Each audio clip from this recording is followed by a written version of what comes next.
So, hello everybody. Today I will be reading again.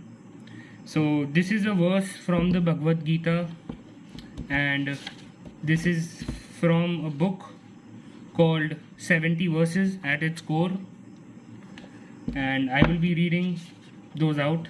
This is chapter 13, and it basically talks about the importance of a composed intellect, the importance of not freaking out in life, the importance of being calm and composed. So this chapter goes like this: Composed intellect. Sri Krishna, O Parth, when a person relinquishes all desires and becomes self contented, he comes to possess a composed intellect. Desires agitate the mind, and a mind in the state of agitation adversely affects the intellect. It clouds and blurs the intellect. It leads to confusion and a loss of clarity. Desires generate the mental states of passion, anger, and greed, and pride, which overpower the intellect, thus making it ineffective and incapable of guiding a human being. The profound effect of desires make a person restless and ill at ease. Consequently, he loses control of his own self and starts committing blunders. Contentment establishes inner peace, and a peaceful state of mind leads to composure to the intellect, thus making it capable of working objectively and rationally.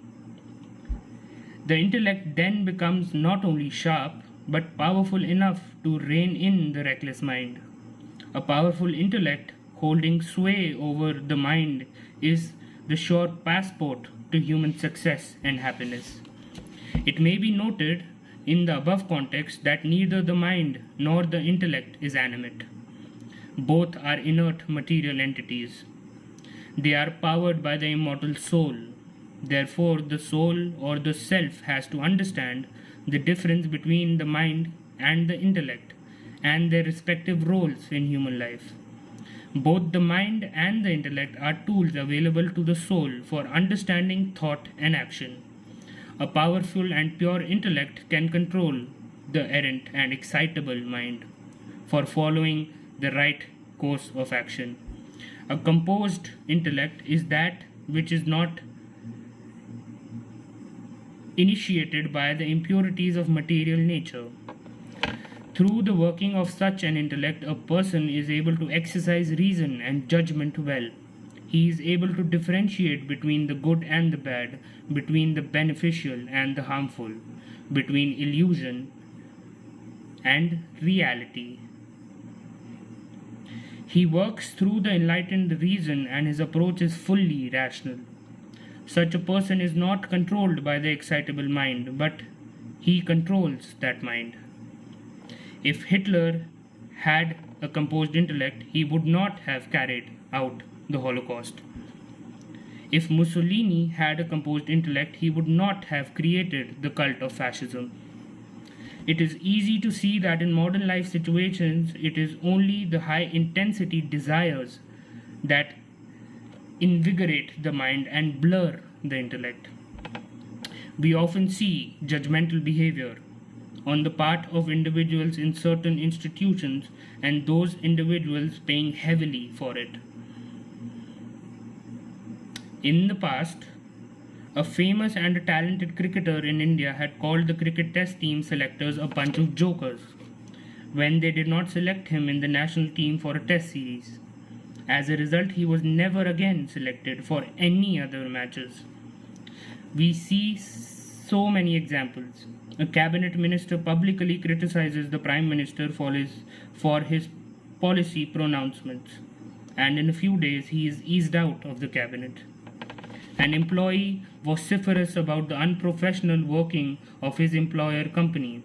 He does not last long in the company and he is soon shown the exit door. In all these cases, individuals overwhelmed by anger and frustration allow the surge of emotions to swamp the intellect. The intellect makes the individual behave in an irrational manner to his own serious disadvantage. Being judgmental means that you are venting out your irritation and frustration on others by criticizing their nature, behavior, or actions. Instead of being overly critical and judgmental, we should focus on what we can do best in the nature of useful contributions to the institutions we belong to. Therefore, we must always try to maintain the composure of the intellect. In modern life situations, time is at a premium. With the ubiquitous mobile phone in our hands or pockets every moment, we are always in a hurry, in some expectation, in a state of anxiety above everything else, overly ambitious. We feel that we are highly empowered, carrying moments of time in our own hands that keeps us on the drive, trying to push things. Is our intellect calm and composed all through this? We must find time to relax. We must slow it down. Life is too precious to chase wealth continuously. We do not stop chasing it even when we have gone to sleep. We keep the mobile phone right beside our bed. We find time to relax, to enjoy the beauty and bounty of nature by visiting virgin beaches, invigorating hilly locales, and glistening grassy greenlands during planned vacation periods, and even there we carry our mobile sets with us to remain connected. We are all undermining our intellectual composure. A composed intellect steers the lifeboat of a person in the direction by providing guidance to the soul on the basis of righteousness and reason. The quality of the intellect is the key to the quality of human karma. The latter holds the key to human happiness. A composed intellect is balanced, always open to gathering of knowledge and correction of wrong ideas and notions. Such an intellect is the cornerstone of comprehensive progress of man.